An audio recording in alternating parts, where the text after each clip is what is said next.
Hello, everyone. Welcome to today's podcast. Our guest of today is James, and he's the CEO and founder of Cultivative. And yeah, James, why don't you tell a little bit more about yourself and what the company is doing? Yeah, so very good to see you again. So I'm the CEO and founder of Cultivative, and we basically use a blend of anonymous assessment and AI to quantify and analyze organizational culture. So in effect, what we're doing is we're helping organizations to understand the culture they have so they can build the culture they want. Very nice. And how long ago did you start the company? Yeah, so we, from initial concept, quite literally the kind of raw idea on a piece of paper, until today is 2 years. We've obviously been building the tech, testing the tech, getting it out into the marketplace, getting it into people's hands, and we're moving into, or we have already moved into, our kind of revenue generation stage. But yeah, so it's a little under 2 years. Very nice. And what, under 2 years, you're saying, right? And what inspired you to start the company in the first place? Yeah, so I think personal experience. I had a tech business previously, and one of the things as a CEO, you don't always get to see what's going on within the organization when you're not in the room.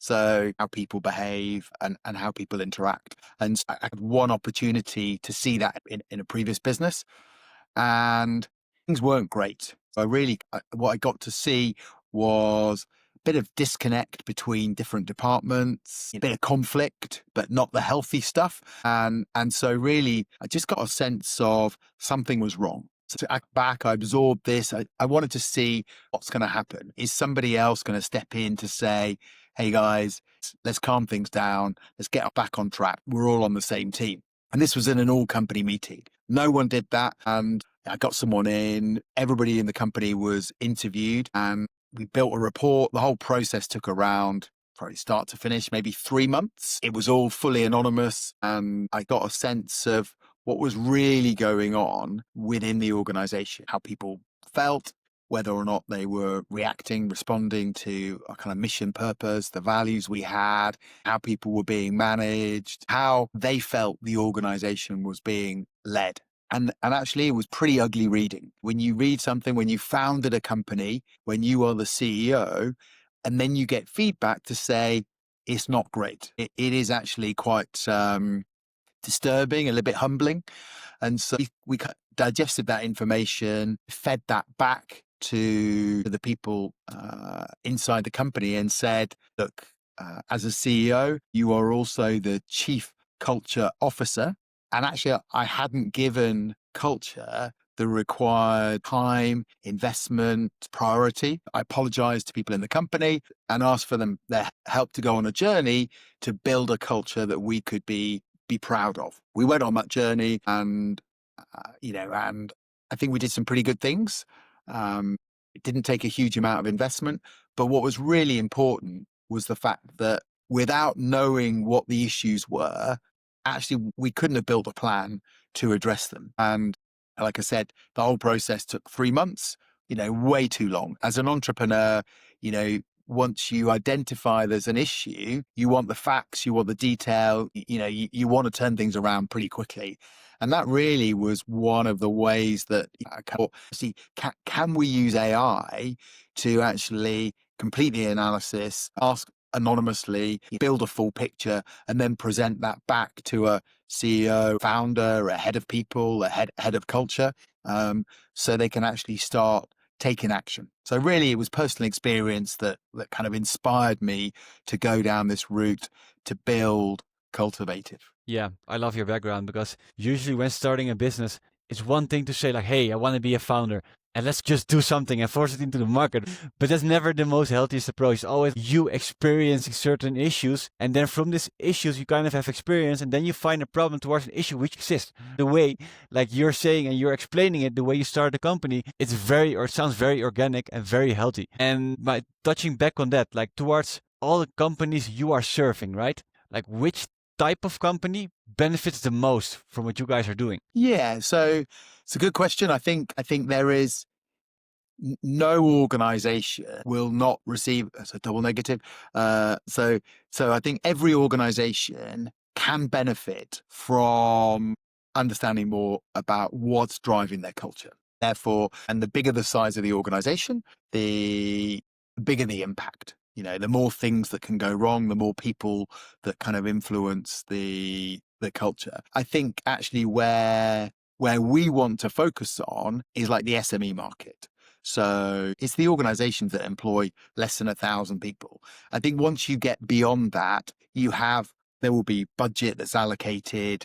There will be significant initiatives taking place. There are huge work streams going on in the larger organization. So what we wanted to do was to say, well, hold on a minute.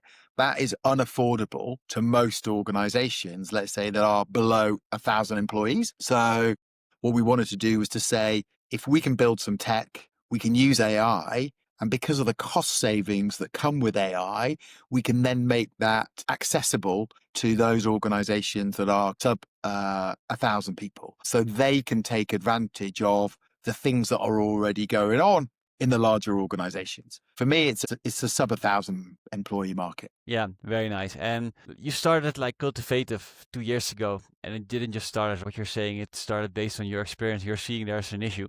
And then I guess being a founder, it's like solving a lot of challenges, facing a lot of problems, and really always looking for a solution, right? And you started Cultivative 2 years ago. What are some of the challenges you have faced, and how did you overcome those challenges? Yeah, I think one of the things that exists is that we have this thing called self-reference criteria. So you kind of think that the problem you have and how you might react to something is actually how others might react to.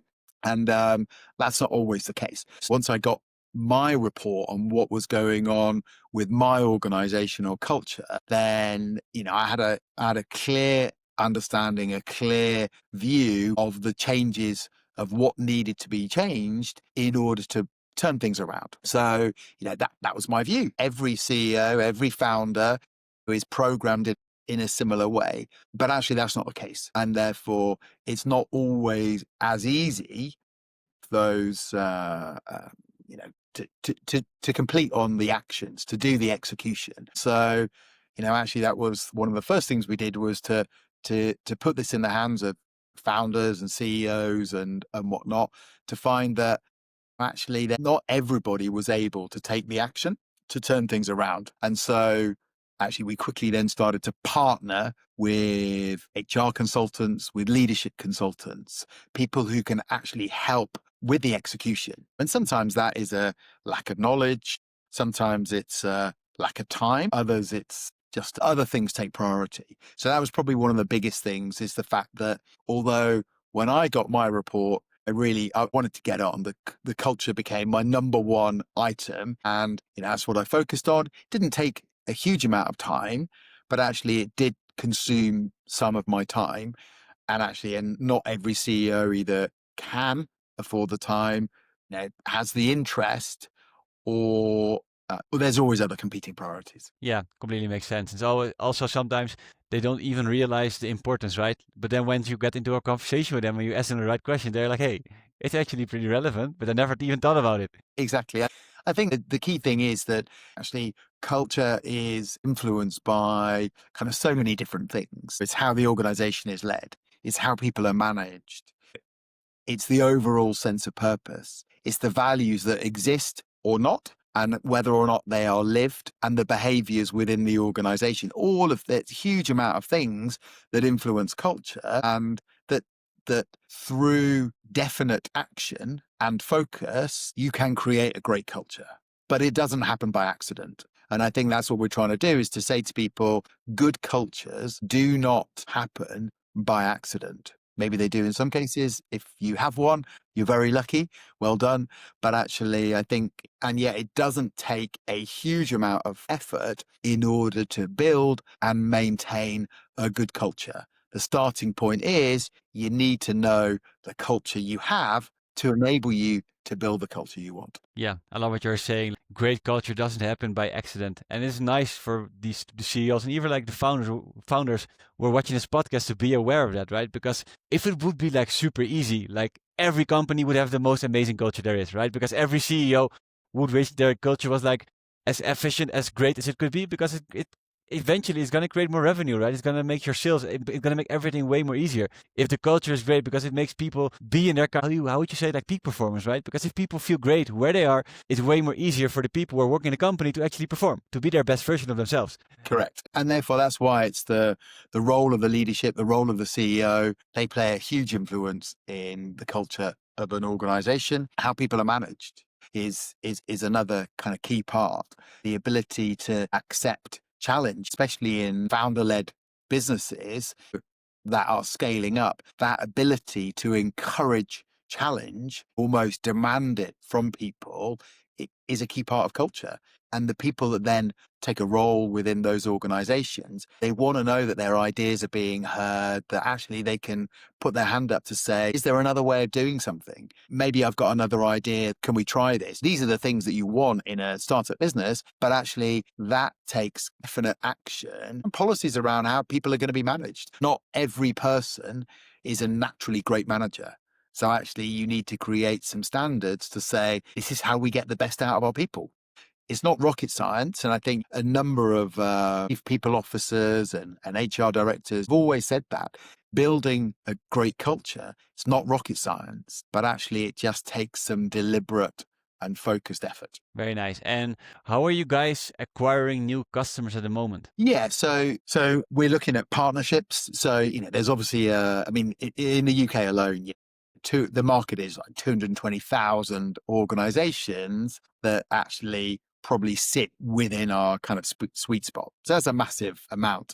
One of the challenges is the fact that some CEOs, some founders, some leadership teams, they're just not interested. So that rules out a huge chunk of the market already. One of the other challenges that we have is that we're a new entrant. So we're doing things in a different way. People are nervous and a little bit skeptical sometimes about, change and whatnot. And so actually we need to find a way to build trust quickly. So one of the routes that we have taken is to work with HR consultancies. So HR consultancies, they already know a tremendous amount about their customers. They're already there providing HR and people support to founders and to leadership teams, and they can help with the execution. So that for us is a really key route, which is not only can we overcome the barrier of having to build trust with end clients, because that already exists between the HR consultant and their client, but actually there is then someone on hand to help with the execution, because we're a tech business. We don't do any of the consultancy or the execution or any of the follow-up. Actually, it's a win-win in that respect. So, we're very much partnering with HR consultants and consultancies in order to.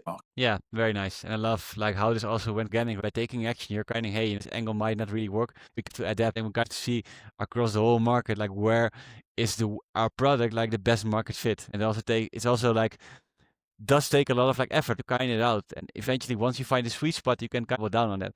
And yeah, go on. One of the things here is that when you start off the very beginning and you have your piece of paper and you start putting down the concept of the business and how you're going to go to market, you can build a whole business plan around that. But actually within that, there are so many unknowns. And so actually it is almost worthwhile of actually trialing lots of different things to find out kind of what's working. And when things don't work, push them to one side. And actually, if I think about the original business plan that was obviously in my head, had we then built that into a fully fledged document, then we would have failed already, because actually our go-to-market strategy is completely evolved because we were coming up against barriers, we were coming up against issues, and actually, and what we needed was, or what organizations needed was both not just the findings, not just the analysis, not just the facts, but actually they needed some help with the execution as well. I think there was a trial and error phase, within the go-to-market planning, which just means that we've been able to adapt to find out actually the things that don't work, stop doing those, and then find the things that do, and then double down a bit more on those. Yeah, I love that. And I think a lot of founders who are watching this podcast right now, they resonate with that, right? Because especially as a founder, just cannot be stubborn. right? Because if you think like, this is going to be the thing, and you kind of try to push something, eventually what you're saying, if you try to push your original ideas, it would have failed. But because you're open to listen to the market, you're open to adapt. This is why you guys are at the position where you guys are right now, right? Yeah, exactly. I think you touched on this earlier, where you, as a founder, you have to believe in what you're doing. And that belief overcomes many obstacles in which you're being hit on a daily, weekly basis. Actually, what's really important is, as you said, you're taking on feedback all the time to then be able to sort of to pivot. And some of those pivots are huge.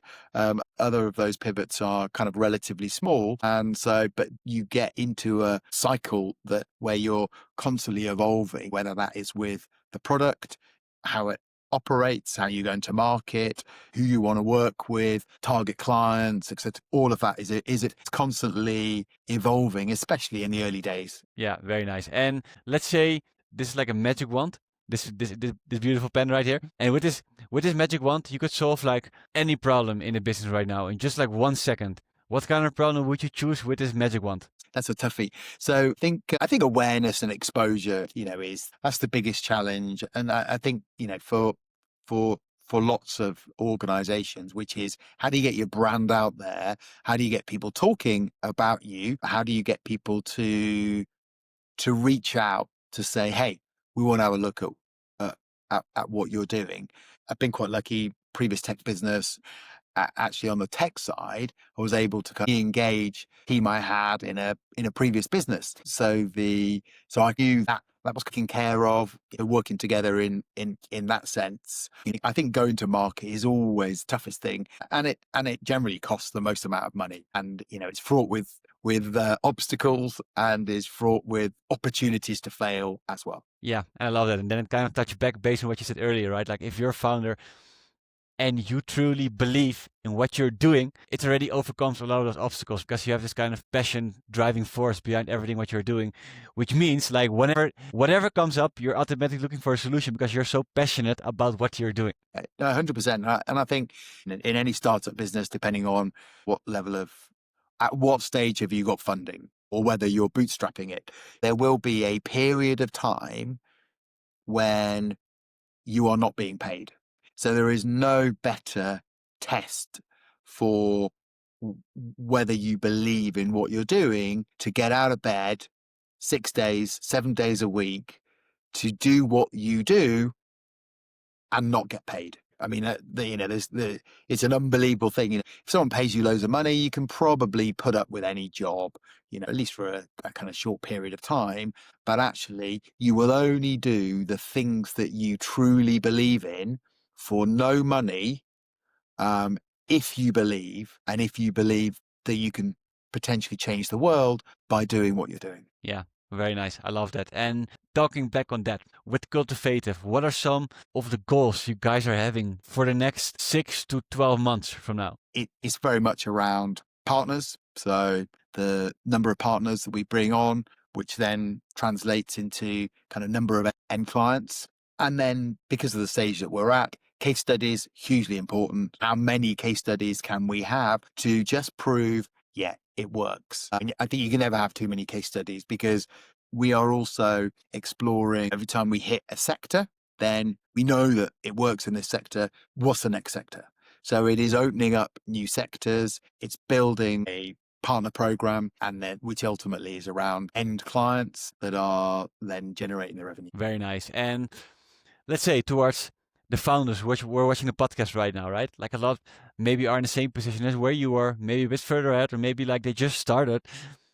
If you could guess with all the knowledge you're having right now, right, in your career before and in the last 2 years, with everything what you've learned, if you could just give these founders away like one thing they can start implementing straight away after they watch the podcast, what piece of wisdom would you give to these people who are watching the podcast right now? I think it's always easier. This is like my second venture. So in the previous one, we just made so many mistakes. We took money too early, and we didn't spend it wisely. So suddenly when somebody hands you a check, you start making decisions about how to spend that money, and maybe they're not always the best decisions. There is no better way of saying, if this is your money, how are you going to spend the money? And therefore, I think there is a real benefit of kind of bootstrapping things to get that proof of concept, because you are then really focusing on what is important. For every pound, every dollar, every euro that you spend is got to have an impact. Your dev resource is tight, and therefore every time you build a feature, you got to make sure it's the right feature, because there's an opportunity cost with that, which is if you're doing feature A, it means you're not doing feature B, C, D, and E. And therefore, so actually how you do that. And therefore, again, I think I've helped because the team that we've got on board have a stake in the company. They have skin in the game. Therefore, they want to make this work. So not only are they working hard, but also they're feeding into the ideas, they're challenging the thinking, they're asking the difficult questions, which hopefully means that you get to make less mistakes. Yeah, very nice. And for the people who are watching, what are some of the ways they can connect with you, James, or Cultivative? How can they find you guys? My name's James Leavesley. Find me on LinkedIn. Hopefully, Joey, you can put these details in the link it to the podcast. And my website is www.cultivative.com, which is with an 8. So again, we'll put that in the details. But yeah, check out the website and find me on LinkedIn. Very nice. James, thanks so much for being on the podcast, for sharing all your value, sharing all your lessons, talking about the company. And for everyone who's watching the podcast right now, I'm going to make sure what James already said to put everything down in the description below so you can really easily find it. Yeah, everyone, thanks for tuning in and see you in the next episode.